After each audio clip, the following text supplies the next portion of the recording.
Yeah, so this is a human skeleton. There's a male skeleton, there's a child skeleton, and a female. So if you look, even the structure is all different. Where, the big thing that you can see is with a child, the head is bigger than the body, number one. For the male, the rib cage is bigger, whereas the female, the rib cage is smaller. And then if you look at the pelvis, it's a different structure for the female and a different structure for the male because the female has to push out, the baby, and it's all different. So understanding this will help you greatly for when you're designing your characters or drawing your characters, because then you can articulate yourself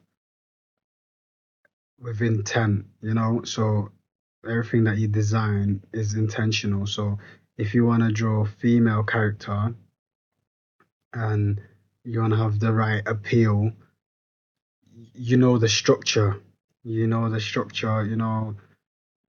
bone structure, the body structure, etc. If you want to draw a child, you know how to go about that because you know the blueprint. And same with the male. So now we're gonna do a little bit of tracing.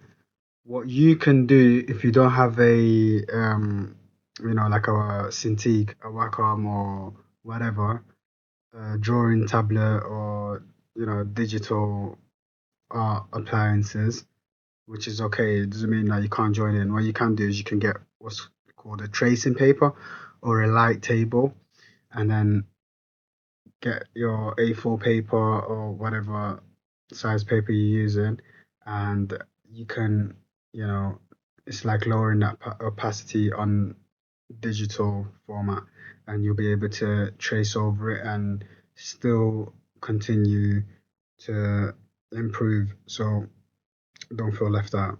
Inclusive, no child left behind. Yeah, all right, okay. Well, all right. Now we're gonna go to the time lapse. All right, give me a second. Okay, so this is what we're going to do if you look on there. Okay, so what I've done is got a skeleton, a front view, and the back of the skeleton. What I'm doing now is I'm just trying to simplify it for myself so I can redraw it for myself.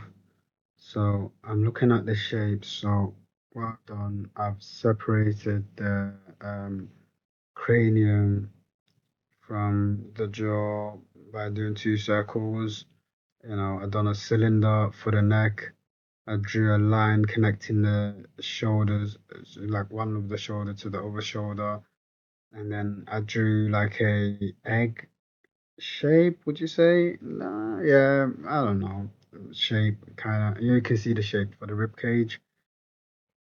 Okay, so again, I'm not a biologist, so I can't tell you each part of the skeleton.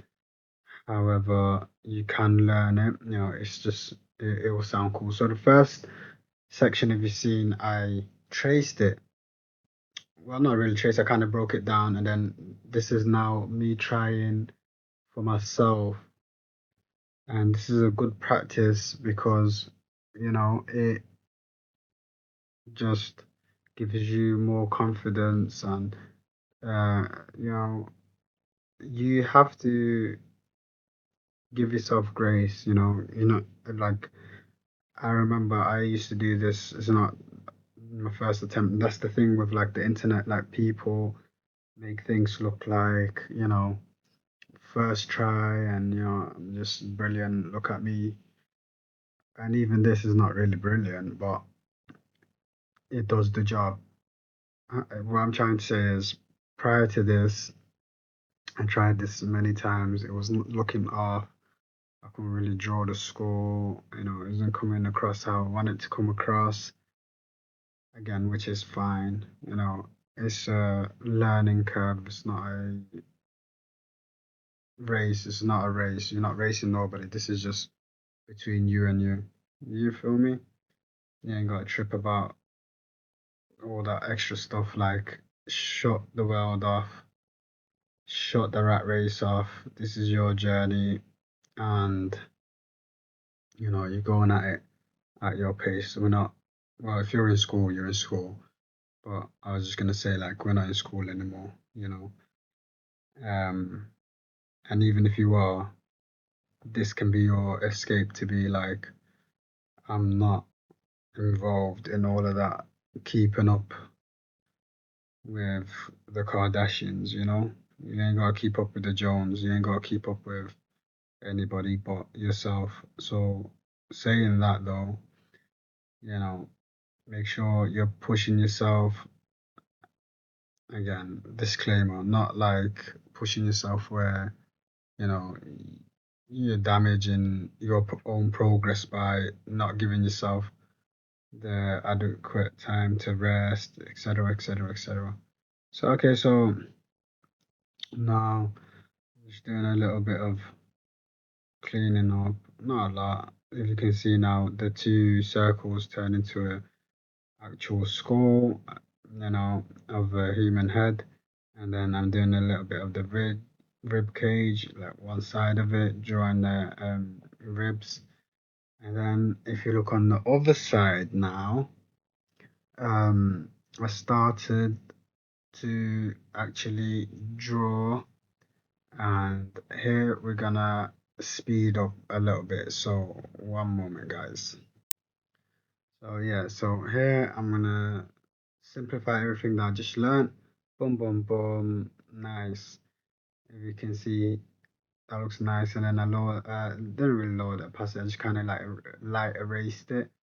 And now I'm drawing the t-shirt, drawing the trousers, giving it a bit of color. And there you have it. And now what I'm doing is just getting familiar with the back view. And now I'm gonna draw that same character, but turn their back on us. Don't turn your back on me. A joke. It's a dead joke, but there we go.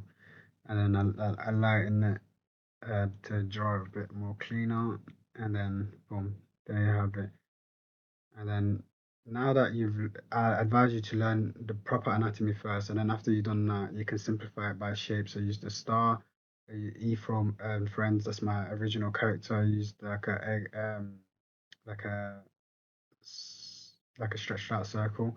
And then if you've seen that one, there's like a circle, and the other one is a square, and we turn them into a square. This one's a square as well, and you can practice by doing your circles, drawing your cylinders.